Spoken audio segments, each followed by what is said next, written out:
Salut tout le monde, bon alors aujourd'hui dans cette vidéo on va faire un petit speed drawing, donc du coup j'avais une petite illustration comme ça que j'avais envie de faire. J'avais envie de juste dessiner un petit peu des portraits sur des choses, parce que c'est ce que j'aime bien dessiner au final. C'est une des choses que j'aime le plus faire, donc j'avais envie un petit peu aujourd'hui de faire cette illustration. Et alors en fait c'est une illustration que j'ai complètement fait comme d'hab, hein, que j'ai complètement improvisé.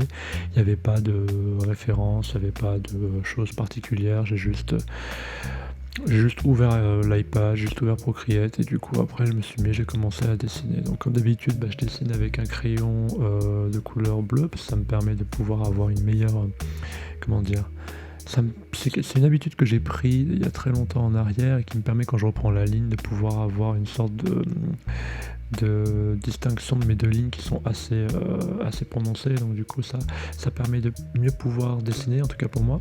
Et donc du coup aujourd'hui j'étais là, je me disais que quand j'étais en train de dessiner, je me disais que on a des zones de confort, quoi. Et cette zone de confort, pour moi, ça reste dessiner des visages, notamment des visages de femmes et ainsi de suite, parce que c'est quelque chose que j'ai beaucoup dessiné.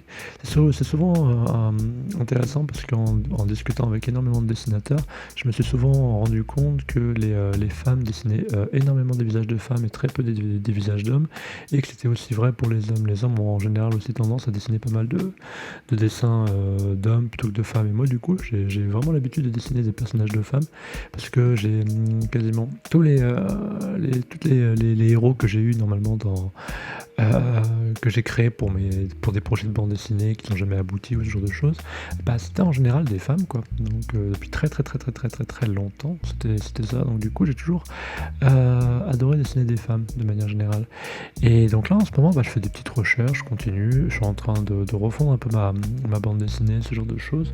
Je me disais que plutôt que faire une histoire de 64 ou 120 pages, je me disais que le monde dans lequel se passe la BD est tellement intéressant et tellement étrange qu'en fait je pourrais potentiellement faire une BD qui est une forme de recueil de nouvelles finalement, un peu comme ce que fait Mac Mignola parfois avec certains exemplaires d'Hellboy, par exemple. Il y a plusieurs exemplaires où il a fait juste des recueils d'histoires assez courts, d'environ une vingtaine de pages. Et moi, je me disais que faire des histoires d'environ 16 pages qui se passent dans le monde actuel de la bande dessinée sur laquelle je travaille, et du coup, ça serait intéressant, ça serait peut-être même plus intéressant de faire ça plutôt que de partir sur une bande dessinée de 64 ou 128 pages qui raconte une histoire. Parce que je pense que le monde dans lequel se trouve mon histoire est tellement complexe et tellement dense que du coup on peut pas aborder tout ce qu'on veut dans ce format-là. Donc je me disais que 16 pages, plein de petites histoires de 16 pages, ça serait mieux. Je sais pas ce que vous en pensez, hein, mais du coup je pense que je vais travailler là-dessus pour les prochaines semaines. Ce dessin, ce qui est intéressant, c'est que j'avais pas d'idée de couleur ou ainsi de suite. Enfin, comme très souvent, j'ai une assez bonne idée de ce que le trait va devenir, mais par contre, j'ai absolument aucune idée de ce que la couleur peut devenir quand je fais un dessin. Et donc là, du coup, j'avais vraiment aucune idée de base. Donc ce que je me suis dit, c'est que j'allais partir sur des dessins au niveau de gris, parce que moi, ça va me permettre de pouvoir arriver à recréer les volumes, etc. Donc je suis d'abord passé sur les ombres. Comme vous pouvez le voir en ce moment à l'écran, je dessine toujours les ombres et je prends toujours un pinceau avec une opacité qui me permet de retravailler, de rajouter une nouvelle couche de nuances de couleurs quand je repasse sur les mêmes traits. C'est comme ça que je travaille mes ombrages en fait au final. Et donc là du coup j'ai commencé à faire mes ombrages, et ce qui est bien c'est que ça amène déjà un petit peu du volume, et c'est ce que je recherche en fait, et c'est ce que j'aime bien faire quand je fais des dessins en niveau de gris. C'est juste que ça me permet de poser les volumes et de pas avoir à trop réfléchir, expérimenter sur les couleurs, etc. Après vous pouvez changer la couleur du décor comme je suis en train de le faire, et ça va vous permettre de pouvoir au fur et à mesure arriver à trouver les bonnes tonalités, les bonnes teintes, sachant qu'en plus vous pouvez dans Procreate, vous pouvez transformer vos couleurs grises en couleurs de base. Je vous montrerai ça dans une prochaine vidéo, et je pense que ça va être la prochaine vidéo que je vais faire après celle-ci, parce que c'est vraiment quelque chose à connaître, hein, pour le coup.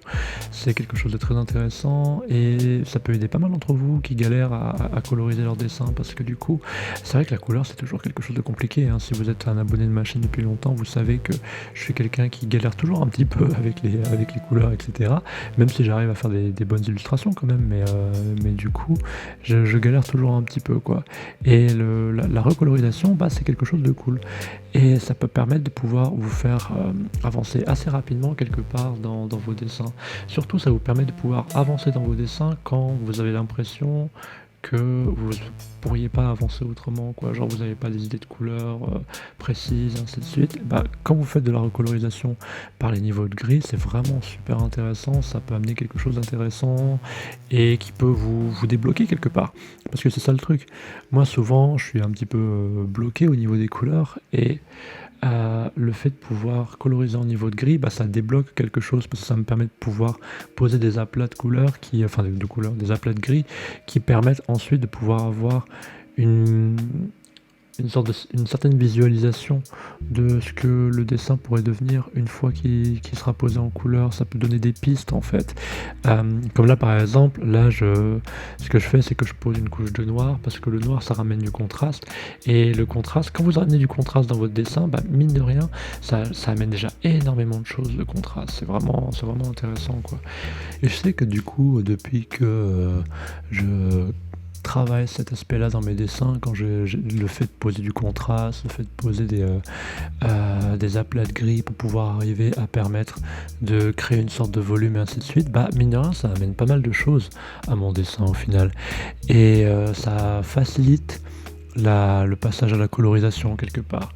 Ce qui est pas forcément toujours aisé évidemment, parce que ça dépend de la colorisation que vous faites, ça dépend du dessin que vous avez, ce genre de choses, parce que il y a des dessins qui sont plus complexes que d'autres, et il y a des dessins qui amènent moins la possibilité de pouvoir travailler les choses en niveau de gris. Je sais pas si c'est vraiment forcément très explicite ce que je dis, mais en tout cas du coup ça permet vraiment d'avoir un autre regard sur ce que votre illustration peut devenir au final, parce que quand on dessine uniquement le trait et qu'on garde tout juste en noir et blanc comme d'habitude, ben du coup vous n'avez pas forcément le même regard sur votre dessin que quand les différentes parties de votre dessin sont remplies avec une certaine couleur. Ça amène un regard différent, ça vous permet d'avoir déjà une meilleure idée de ce que votre dessin va devenir et ça permet tout simplement d'avoir ce nouveau regard sur votre dessin. Donc là par exemple, je sais que si vous reprenez mon dessin de base, juste le tracé, et que vous regardez le dessin maintenant, bah mine de rien, même si j'ai fait que coloriser en niveau de gris, bah globalement on a déjà une sensation un peu différente qui émane du dessin. Il y a quelque chose de vraiment un peu plus particulier, il y a une vibe qui se dégage du dessin, qui est complètement différente au final de ce qui était initialement dans le dessin de base, on va dire. Donc ouais, donc là maintenant je finis juste par mes petites colorisations habituelles. J'aime bien mettre ce genre de petits trucs un peu flottants, un peu vaporeux, cette sorte de petites bulles de lumière, et voilà. Et donc bah, j'espère que la vidéo vous a plu, et si c'est le cas, bah, n'hésitez pas à vous abonner à ma chaîne et à liker cette vidéo. Quant à moi, je vous remercie d'avoir regardé cette vidéo, je vous retrouve bientôt. D'ici là, bah, n'oubliez pas, prenez le temps de créer.